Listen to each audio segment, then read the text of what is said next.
This is the Sweet Song Podcast about your favorite songs and the artists who make them. I'm your host, Kristi York Wooten. On this episode, Neil Jones from Stone Foundation. So thank you for joining the Sweet Song Podcast. I've got Neil Jones here from Stone Foundation, who've been one of my favorite groups for a few years now out of the UK. I saw you, of course, in 2019 at the playing with Paul Weller out right in front of the Thames. And Greenwich. at the Greenwich Meantime. Yeah, I think Yeah, the Greenwich, is that what they call it? Greenwich Meantime something? yeah, Greenwich. That place is Sometime or beautiful. something? Yeah. Yeah, and that was a great show. Although I have to say, being an American, I have to adjust to the demure state of the British audiences who were It, sitting down. And I it, filmed one lady during your set. Do you remember this woman who was out in the aisle just dancing? yeah. I stood up and joined her, but give me a But, few thoughts on memories of that day. Because firstly, Christy, what I've got to tell you is not all British audiences are like that. That on that whole tour, that was the only one where people were sat down. When we go to like Scotland, people are crazy. They get up, dance, have a great time. All throughout the country, really, it was like that. You know, it was all standing. We did a forest tour with Paul, but that one was a very posh one down, like you say, on the River Thames.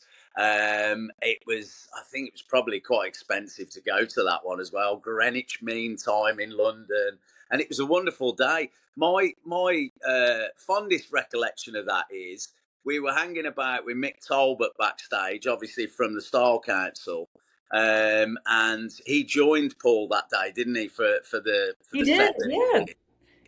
And it's quite mad to think back to them because now Mick Talbot's part of the band, which is really quite bizarre. Which is so cool. And, when I first heard you guys, I don't even remember where or how I first heard you, but it made its way to me. And then, of course, that was one of the reasons that prompted us to buy tickets to go to that event. We've seen Weller many times, and he occasionally comes to the States as well. But the Yeah. double bill is what prompted us to say, yeah, let's do it. So, but I want to know sort of your origin story with the Jam and Style Council and those being influences of you guys. Yeah. Well, the main influence for me really was Paul's like sort of solo career because myself and Neil Sheasby, who started the band, we're slightly different ages. I think Neil's about 8 or 9 years older than me. So his first recollection is of the Jam. So he did catch the Jam just before they split up. Whereas my first recollection is sort of going to see Paul when he first went out on his solo tour, and I think it was at Aston Villa Leisure Centre in Birmingham, and I was like just completely won over by the sound that he had, the look. I was a massive fan of his, like from the way that I dressed. I mean, like having met Paul in later life, obviously, and become good friends with him, I think his fuel was really the things that fueled me when I was a kid growing up with my inspirations and things.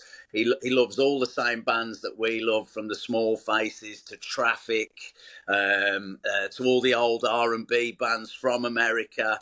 That stack sound, which I became absolutely fanatical about, which drove me to kind of take many pilgrimages to Memphis over the years, which I've like absolutely loved. And yeah, it was really his solo stuff. And then obviously you go back and look at like the Style Council, which are incredibly influential bands. And then the Jam as well. And I can't really think of many other artists that have had a career like Paul's, where he's been in 2 incredible bands and he's had this amazing solo career as well. So he is a fountain of inspiration, and long may that continue. Yeah.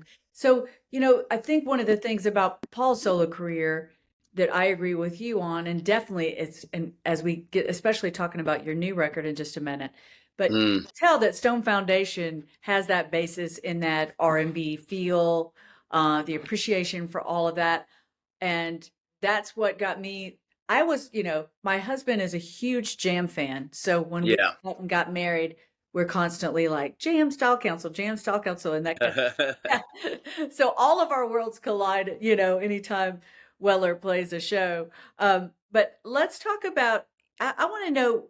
uh, I've been interviewing a lot of people lately that use horns in the band. So this is one of the Yeah. things I want to talk about Stone Foundation. So give the American audience a little bit of overview of what Stone Foundation is and how many players you have and who plays what.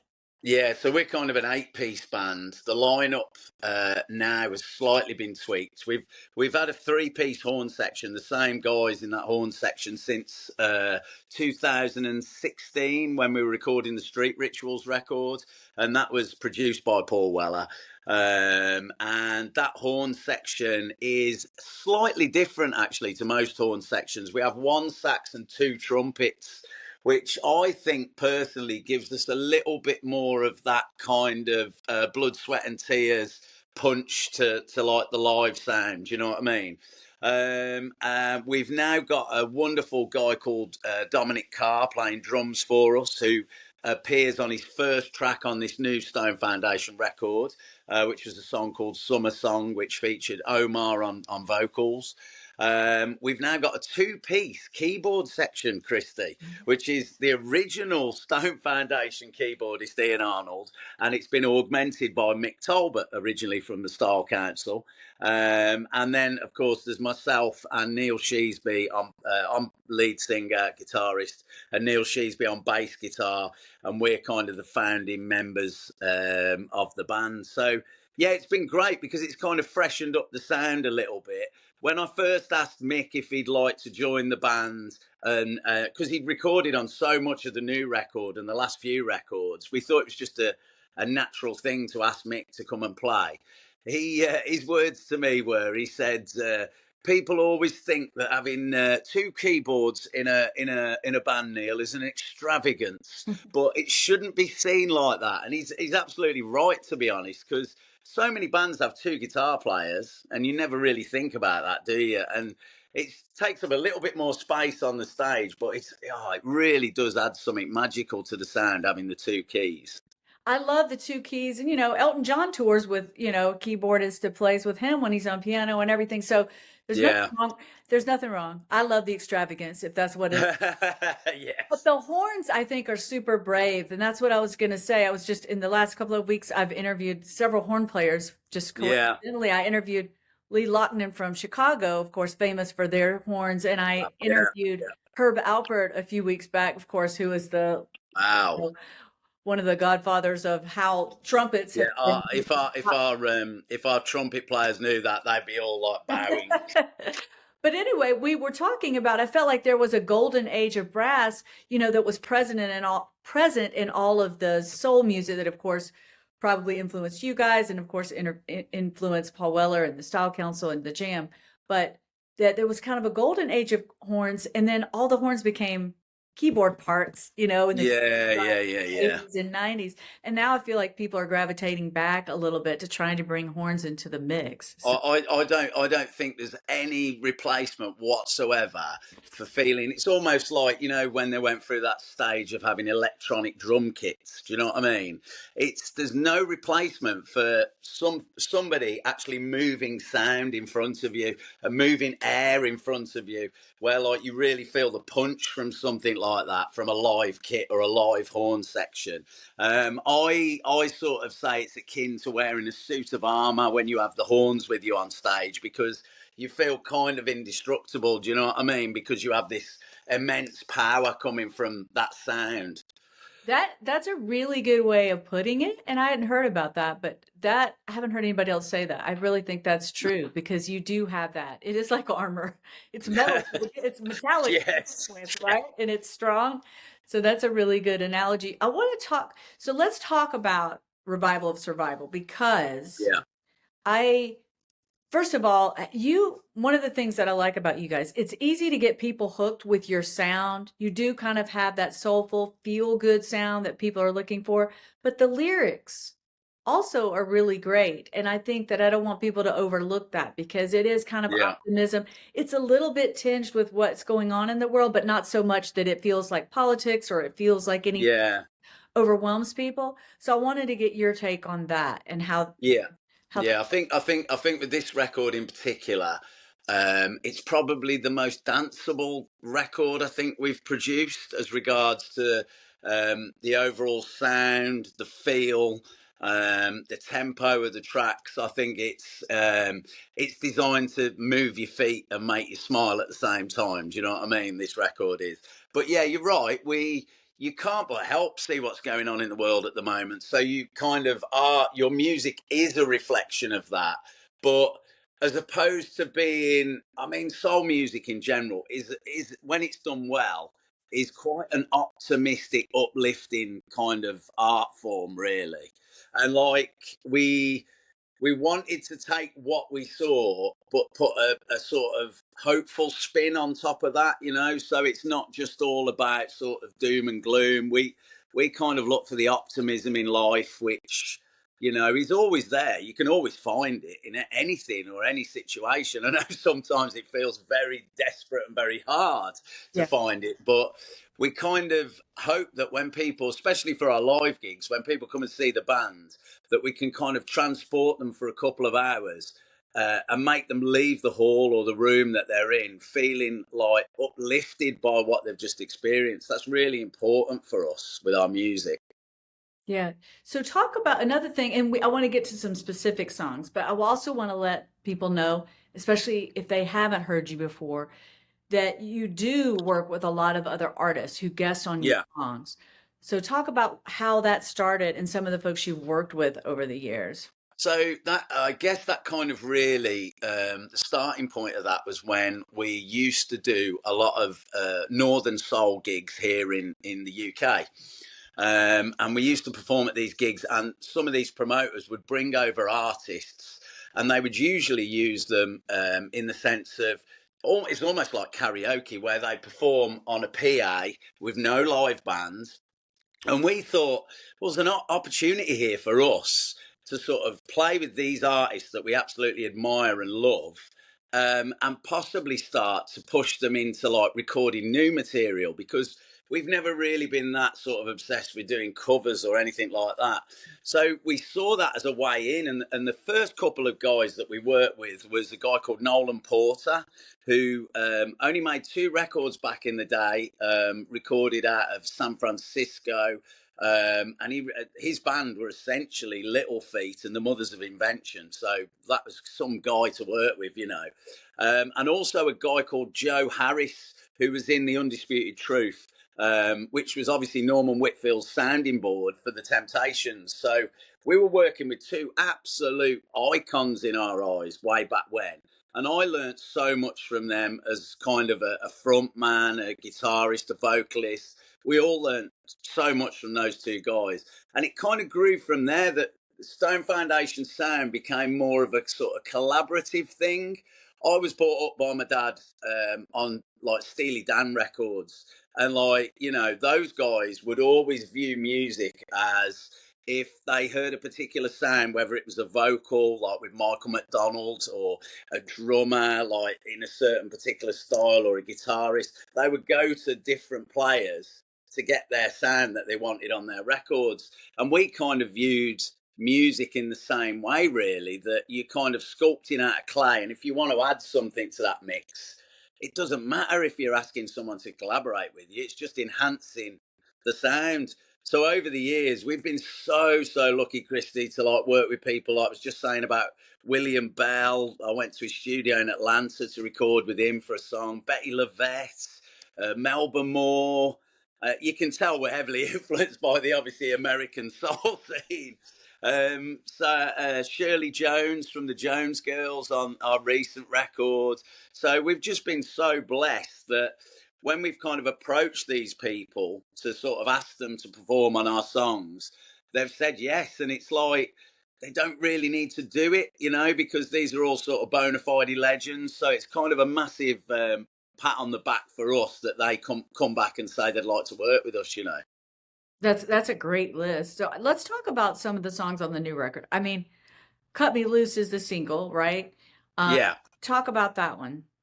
So Cut Me Loose really was like our attempt at trying to create something that was kind of talking heads, a bit fella cootie, and a little bit sort of disco-y, I guess, in a sense.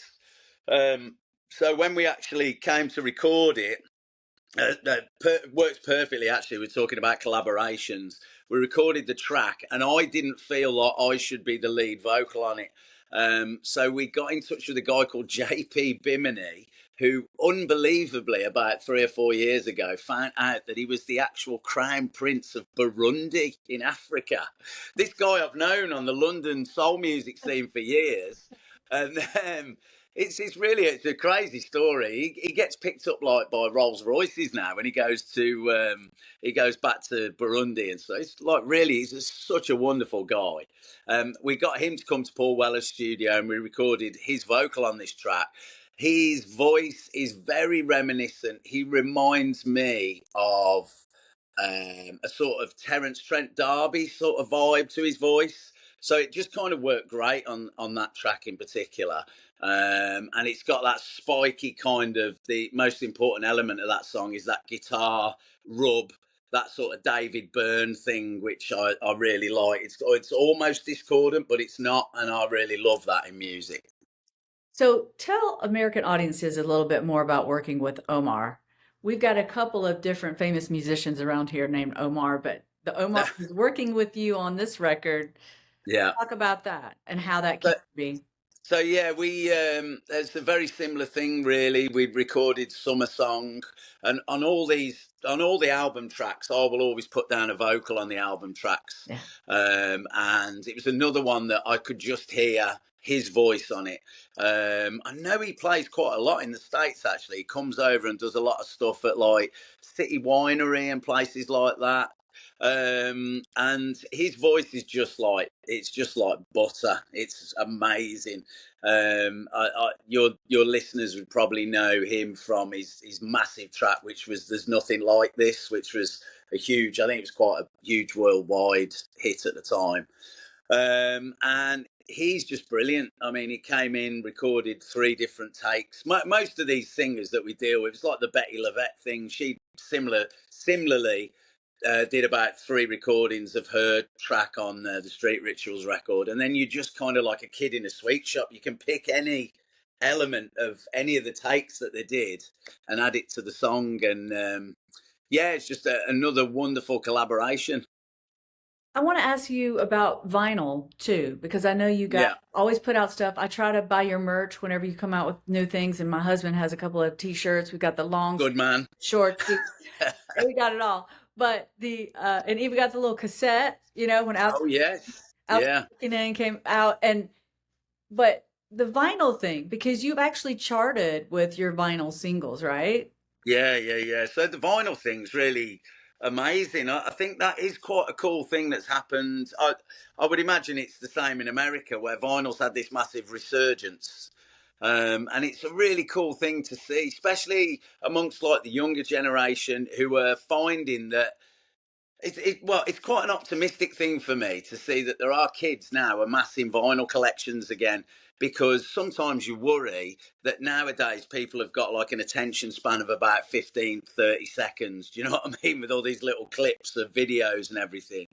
And having a piece of vinyl is so important, I think, because it's almost akin to reading a novel or a book. You're listening to something that has been placed in a particular running order, and has been wrapped and packaged in a particular way to sort of embed itself in all your senses, really. And it's so important, that art form. So that's been really encouraging. And I think it's great that we've got fans who actually still buy vinyl records. And you guys have been around you just celebrated 25 years. Yes. Who would think? Who'd have thought it? I mean, I look so boyish as well, don't I? Yeah, you look pretty.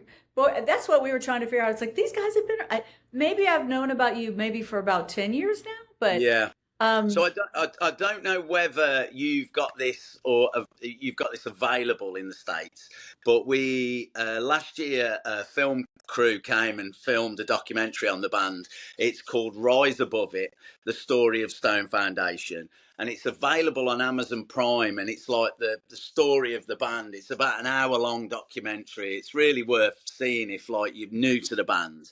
I don't know whether it's available in America, but I do know you can download it via Monomedia's site, and that's the film company that actually. Okay. So people can check that out, and it really does show you the length and breadth of the 25 years. It's some dubious haircuts, some changing faces, but it's like we never kind of look back very often. So it was lovely to do it during that. So let's talk about some of those favorite soul records. Yeah, For me, that music, it's so funny when Paul Weller started doing some cover songs of some of those 70s soul records in particular. Those are songs that I roller skated to, things like Wishing on a yeah, Star and some of those. So I don't know if it was mostly 70s stuff, but there's this whole Northern Soul thing going on right now. I feel like my entire Instagram is filled with like the Northern Soul dancing yeah, parties that people are having. yeah, And so yeah, it's kind of a resurgence.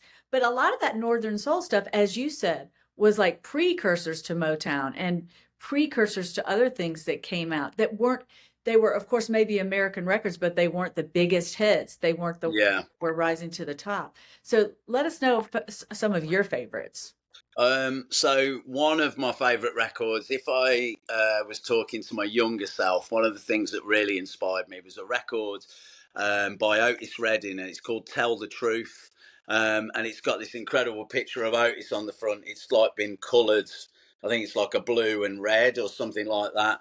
But he was one of the first people that I heard, and just like it just made me stop in my tracks and kind of made me. I mean, I'm a Stax man. If someone sort of put a gun to my head and said, "What is your favourite soul genre?" I love that period of Stax music. I think is quite unsurpassed, really. Just I like soul music when it's got grit and groove to it, and it's got a slight element of imperfections to it as well. And that's why I fell in love with that Stack sound. I was really fortunate when we used to go, like I say, we used to go on these pilgrimages to Memphis, and I became really good friends with a band in Memphis called Free World who play on Beale Street a lot. So whenever I go there, they get me up to sing with them, which is really amazing. And I got to visit like the Stax Museum and of course Royal Studios as well, and became a really good friend with a guy called Boo Mitchell, who's Willie Mitchell's son, actually, the guy who was obviously High Records' main guy. So I've made lots of great friends thanks to Southern Soul. And I even went to Macon, Georgia about 10 years ago, and I met Zelma Redding, Otis's wife. And I'm not like a stalker or a nutter or anything, but I am fanatical when it comes to soul music. So these sort of places are almost like my church, really. You know what I mean? They're the places I go to sort of pay homage to these amazing people. But yeah, I would say albums like Tell the Truth.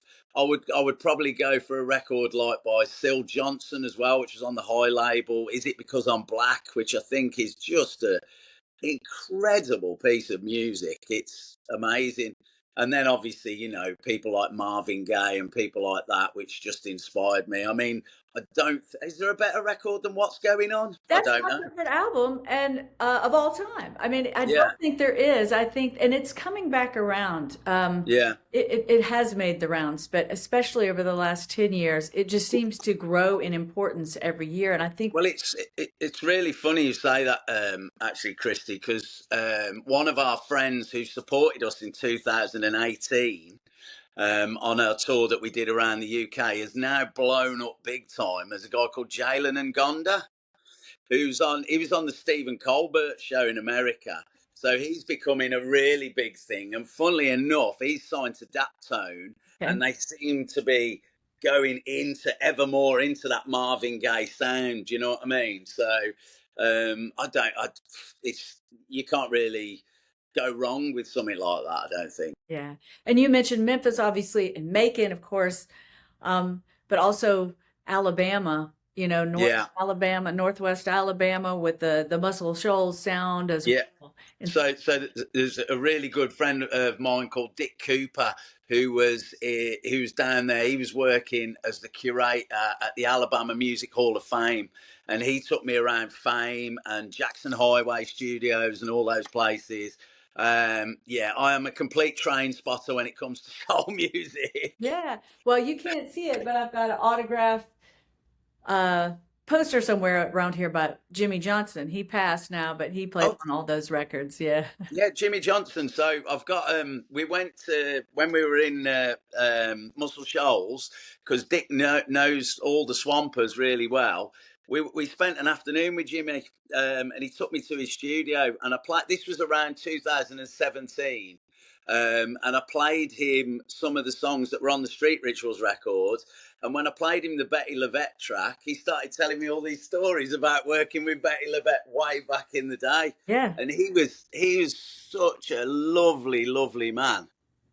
Yeah, that's a great pilgrimage too. I recommend that for people, anybody who Yeah, hasn't been to Muscle Shoals, and along with Memphis and of course Macon and then Atlanta. Even though Atlanta's history is, Little Richard spent a lot of time. He's from Macon, but spent a lot of time coming up in Atlanta clubs and things like that. yeah, yeah, It's all around us, and we don't take it for granted. We really don't. But it is part of our musical vernacular, I think, in a way that maybe must feel a little bit different in the UK. Just yeah, it's that exchange. It's kind of like a two-way street.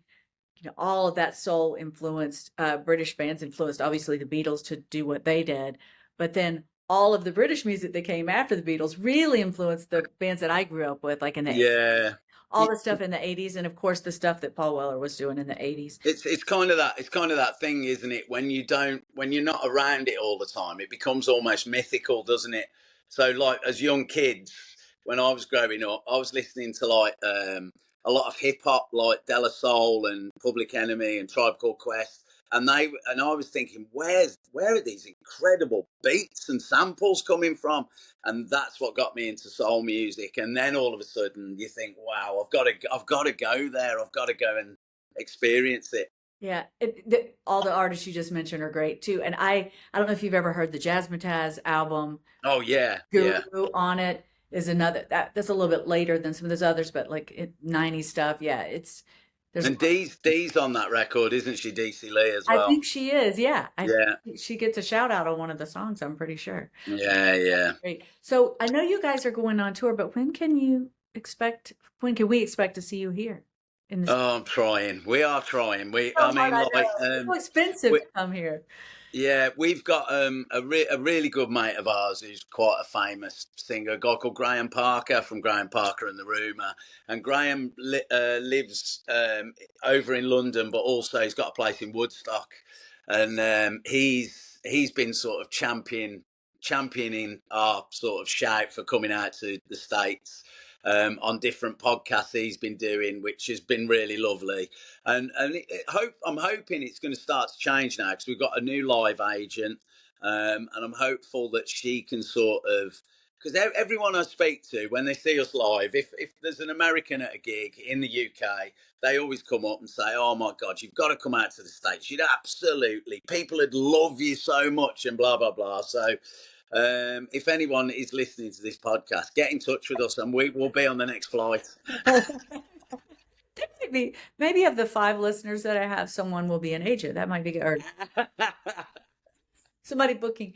But the thing is, I do think, I mean, I just really, really dug your music because it did have that joyful element. And that's what I'm always looking for, a way to feel better, a way to, and I think that those things translate so well to all audiences. I think if you can win over, somebody who maybe came to a show that's a different genre, that's why festival bills in some ways are good, because somebody will just discover something that's totally different than Yeah, the act yeah. that came before. But all the best to you guys, though. And I do a lot of listening, so thanks for continuing to put it out there. And Thank you. thanks for coming on the podcast.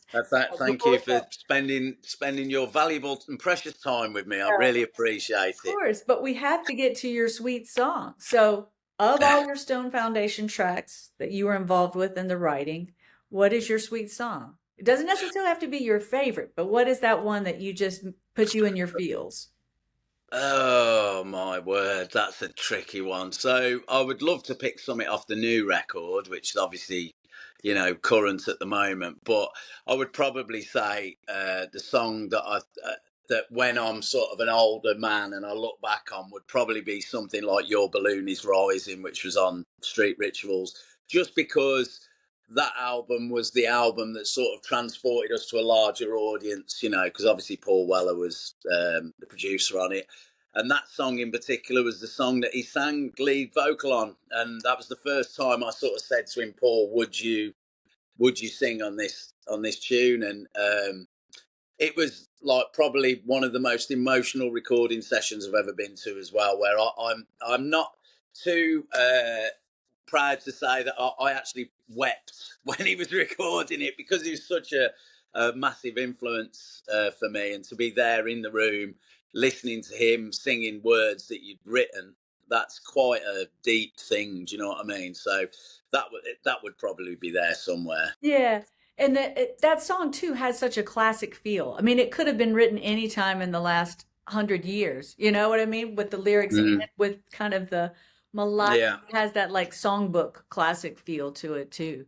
All right. Yeah. Do go ahead and pick something from the new record though. So something from a new album, I would probably pick.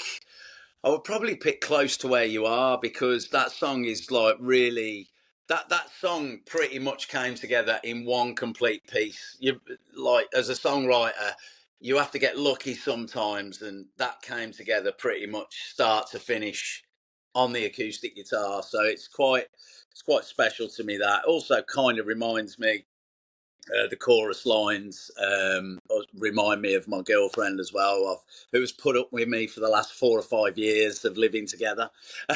So that's quite nice. It reminds me of Claire, but also, as I say, I just think it's a really nice track. It's got that kind of yacht rock kind of feel to it, I think.